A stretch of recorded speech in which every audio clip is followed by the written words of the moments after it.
Live from our 7 Tasmania studios, your nightly news with Joe Palmer begins now. Good evening, everyone.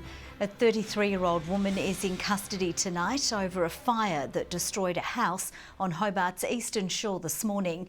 The investigation into what triggered the blaze is continuing. Our reporter Ruby Kamain has this report. On this quiet beachy street in Lauderdale, firefighters were called out to this property at around 9:30 this morning. These fiery images show what emergency crews were confronted with when they arrived on scene. Flames tearing through the roof and windows of the wood-cladded home. A smouldering empty shell of a house left behind just over an hour later. Crews continue to hose down hotspots on the charred Bamborough Street property throughout the morning. A neighbour who didn't want to be identified says he saw the blaze from his house across the road. He raced over, banged on the front door while yelling and screaming, but thankfully no one was home during the incident. Tasmania police confirming late this afternoon a 33-year-old Lauderdale woman is in custody, assisting with inquiries relating to the matter. Investigators remained on the scene throughout the day, trying to determine the cause of the fire. Anyone with information is urged to contact Crime Stoppers. A trial has begun in the Launceston Supreme Court for a man accused of mowing down an innocent pedestrian in Prospect Vale last year. Joshua Joseph Barker has pleaded not guilty to the murder, with his defence lawyer arguing he was mentally ill at the time. Dale James Watson was walking to Woolworths to buy some cigarettes on the morning of March 9 last year. The 30-year-old was only around a kilometre from the supermarket on Burrows Street when he was allegedly struck down on the footpath by a black Ford Ranger driven by Joshua Joseph Barker. Prosecutor Linda Mason SC said Mr Barker deliberately mounted the curb and drove straight at him. The act of driving at Mr Watson was deliberate. The impact sent Mr Watson flying into the air before landing on the road, causing fatal head injuries. The prosecutor says they weren't known to each other.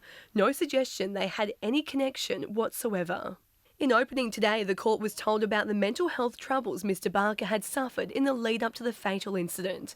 9 years prior to the hit and run, Mr Barker had been violently assaulted by a group of 4 men in the same area. As a result, he was diagnosed with post-traumatic stress disorder. Defence lawyer Evan Hughes says this played a role in the events, and as a result, there was a loss of moral culpability. The court heard in the months leading up to the hit and run, Mr Barker had started going back to church and was sharing his religious views with mates. He also became obsessed with numbers. The court also heard how Mr Barker had had a breakdown at work earlier that year, which was witnessed by his father. A written statement was read to the courtroom where he said the accused had told him, "I just want the pain in my head to stop." The trial is expected to take around a week and will hear from more than 30 witnesses. Letitia Wallace, 7 Tasmania News. Construction has begun on a new southern remand centre as the justice system attempts to accommodate growing prisoner numbers. The $70 million development will sit alongside the Risdon prison, but there's already concerns the new facility won't do enough to address immediate pressures. Turning the sod, the first work's underway for the new Southern Remand Centre at Risdon Prison. This empty field to be the site of the facility. It's our $70 million investment that will deliver places for 140 remandees in a separate standalone prison population from our general prison population. Plans including a modern design, legal facilities and family visitation areas in order to aid rehabilitation for prisoners awaiting conviction. The centre is set to expand the prison's holding capacity, which is struggling with growing prisoner numbers. Prison capacity is growing. So this will assist with the long-term population needs of prisoners in Tasmania. Unions and Labor are concerned that this new centre will only add to the existing issues the prison system is facing. Sections of the Risdon facility seeing frequent lockdowns as staff say tensions grow. We know that the number of prisons far exceeds the design of the prison and that this is creating an incredibly stressful situation for both prisoners and for the correctional officers. Unless the government actually properly resources the prison system to operate, the remand centre isn't going to take pressure off the troubles that we're seeing at the prison at the minute. Another development is the planned 270-bed Northern Prison, the site set to be revealed soon. that announcement will be made by the end of the month. It's important that we do all of the due diligence that's required. We're committed to community consultation. The Southern Remand Centre is due to be operational by 2021. Ebony Ablett, 7 Tasmania News. Data from the Royal Life Saving Society has revealed drowning rates across Australia are on the rise, but Tasmania continues to buck the national trend. The report found 4 people drowned in the state last year compared to 10 the year before, but nationally there was a 10% rise in fatalities with 276 drownings. Heading into summer, authorities are urging Tasmanians to stay safe around water and to learn basic swimming and surf life-saving skills. The head of the NBL has today released his latest vision for the Derwent Entertainment Centre and development for the area. The multi-million-dollar venture includes added hospitality and retail spaces, but relief from council rates are part of negotiations. This is the vision of a new world-class precinct for Tasmania. A $150 million dream for the Derwent Entertainment Centre, unveiled online today. It really just needs a serious facelift internally and bring it into the 21st century, and not just for basketball, but actually for it to be able to be used for all sorts of events that Tasmania currently doesn't get. Mr Kesselman is hoping to purchase the venue that could become home to a Tasmanian NBL team. He's in talks with the state government to help fund upgrades to the existing facility. It'll be government's call if they feel that it's money well spent, and if it is, then we'll make it happen, and if it's not, we know that at some stage something has to happen with that centre anyway. We'll continue to have any discussions in relation to great development opportunities in this state that not only create jobs but increase Tasmanians' enjoyment of life, and we know that sport is a very important part of that. Privately funded development for the other land on the site includes a hotel, restaurants and retail spaces. Assistance from the Glenorchy City Council and possible rate remissions for extra funding are on the table. We have been entering into negotiations with him at market valuation. We think it's very important for our community that they get a fair market return on the property here, should we sell the property. So we have been having those discussions. It's a big investment on our part, it's a big investment from the government, so yeah, we'll definitely be asking the council what they think they can do to help. The plan is expected to be lodged to council in the coming week. Ruby Kamain, 7 Tasmania News. Police were on site at Mona this morning following a report of damage to one of its sculptures. Crews were called to the Berrydale Museum at around 11:30 after someone reportedly broke a small piece off an exhibit. The damage is believed to be minor. Anyone with information is asked to contact Crime Stoppers. As Tasmania aims to be 100% reliant on renewable energy in just a few years, crucial upgrades have begun at power stations across the state. Hydro staff today unveiled a multi-million-dollar refurbishment of the Repulse Dam site, ensuring it can keep up with future demand.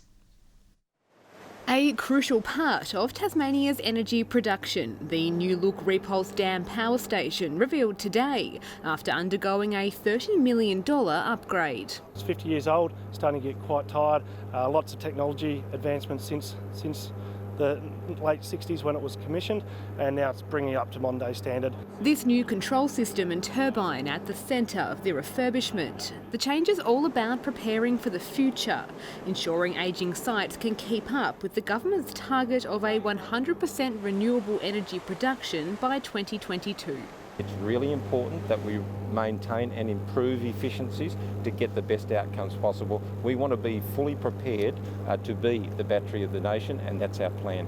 Around 40 people worked for more than a year to make over the site. This is a once in a 40 or 50 year build really, so to be part of that opportunity, the build, it's a great opportunity for me and my growth as I work through my career with hydro.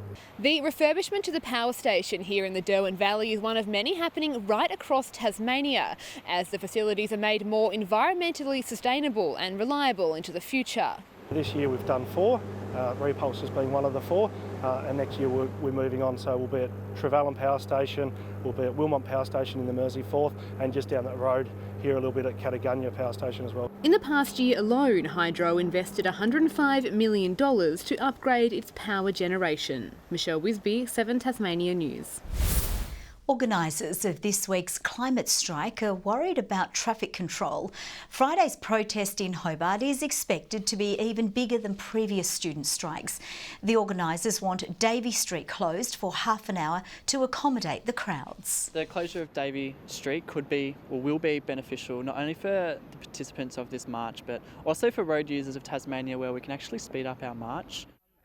The State Growth Department is meeting with organisers later this week, but says it's unlikely a road closure request will be granted.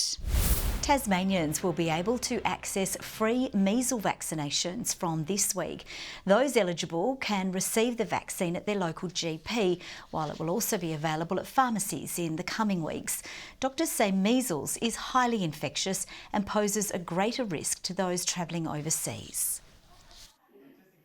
Measles is a particularly virulent organism, and if vaccination rates drop below about 90%, we start to see a lot of new cases.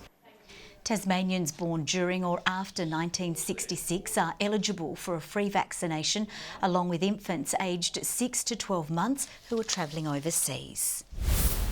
Tasmanian firefighters are repaying their Queensland counterparts for their help during our summer bushfires. A hand-picked team with specialist skills are en route to the north to help fight the fires in the Sunshine State. We've seen the frightening flames and tales of tragedy during Queensland's fire crisis. Now Tasmanians are being called on to help. It's nice to be able to put back in and share the support around the country. Callum Woodham is a volunteer from the Claude Road Fire Brigade near Sheffield. He's a 20-year veteran of the timber industry. His advanced tree felling skills are in demand on the fire front. So we're going up to assess risky trees and to bring them down onto the ground safe, so the experience from that industry will be an asset up in Queensland. There's an excitement among the group to help out. They're expecting it to be tough but rewarding. When you put a lot of work and training in, it's good to actually go out there and use your skills for good and to try and help communities out as much as you possibly can. And that's what we're all about. The team will spend 5 days on the ground. Tom Johnson, 7 Tasmania News. Tasmanian school students are being invited to a series of big breakfasts run by charity The Smith Family.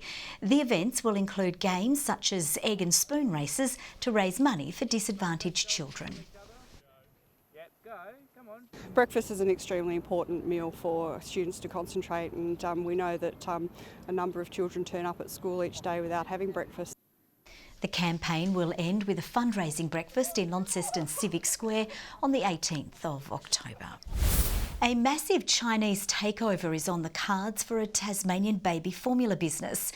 Meng Yu is proposing to buy 100% of shares in Bellamys Organic in a deal worth $1.5 billion. The company says it plans to aggressively expand the Bellamys brand in China's lucrative baby formula market.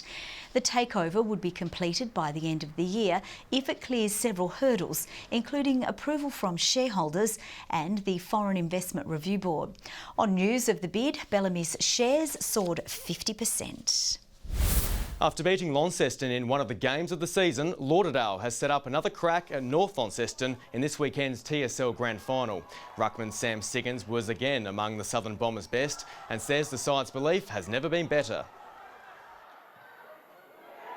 There's a lot of buzz around the club, and in the 3rd straight grand final is obviously a really good achievement, but I know the club's at a stage now where we feel like our time is now, and we're just going to make the most of the opportunity. The Northern Bombers could be without their ruckman Alex Lee, who injured his knee in the semi-final. Launceston's Chris Banfield has reached the pinnacle of pistol shooting at the WA 1500 World Championship. Banfield of the Van Diemen Pistol Club in Mowbray won the title against teams from 8 other countries. It's the first time Banfield has claimed top honours after finishing runner-up at the past 2 World Championships. The Tasmanian crew of Brett Cooper, Darren Jones and Jock Calvert have sailed Aeolus to a silver medal in the SB20 French National Championship. The event is one of 2 lead-up events to the World Championship in October. After being sidelined for months with a broken leg, Tasmanian Nathan Earl was back to his best in the Grand Prix de Montreal. Earl took the lead during the race before eventually finishing in the peloton. Good evening. Temperatures in the north sat above average today, only just, but elsewhere some numbers were up to 7 below normal. Hobart and Burnie 12, Launceston 14, Devonport 13, St Helens 15 today, Friendly Beaches 14 degrees, Low Head 13, Smithton, Strawn and the Islands 12, Ouse 11, Lyawini ranged from -2 overnight to a high today of 2. A cold air mass followed a cold front through today, bringing 13 millimetres to King William Creek and 10 millimetres to Cradle Valley. Now the front stretches across southeastern parts of the country, scattered low cloud over our region as we know, along with Western Australia, and in the north a few showers from the cloud along the tropical Queensland coast. Tomorrow the high moves over Victoria, extending a ridge over northern Tasmania and South Australia, a broad trough over western, northern and eastern Australia. West to southwest winds shifting northwesterly during the morning and increasing to 30 knots over southern waters, swells between 4 and 5 metres. A strong wind warning from Tasman Island to Low Rocky Point. We also have a severe frost warning for parts of the north and a normal frost warning for most other districts. So a cool night tonight and 2 overnight for Hobart, partly cloudy 15 tomorrow, 13 for Adventure Bay, -2 overnight for Tarraleah and 10 the high. Launceston a cold start, 14 the top, 12 for Devonport after a morning frost. Bridport cool as well, a top of 12 degrees. Burnie, morning frost, mostly sunny though later, 12 degrees the high, just 12 for Strawn and Marrawar. And in the east, another cool night, 14 the top for St Helens, 15 for Swansea, 13 the high for Whitemark on Flinders. Wednesday, fine apart from light showers over the west and far south, another frost over the north. Fine on Thursday, sunny over the south and west but a possible shower over the northeast. And on Friday, showers developing over the north and west, extending throughout later in the day. Partly cloudy in Perth, sunny but cool in Adelaide and Melbourne, a showery cold day in Canberra, 12 the high. Rain over Sydney and a late storm for Brisbane. Clear over Hobart, down to 6 though, 8 degrees in Launceston and clear in Devonport, currently 7 degrees. Cold night tonight, Joe, but some warmer temperatures overnight later in the week. Good to hear. Thank you very much for that, Murph. That's all from the team for now. Have a lovely evening. Rug up. We'll see you tomorrow. Bye-bye.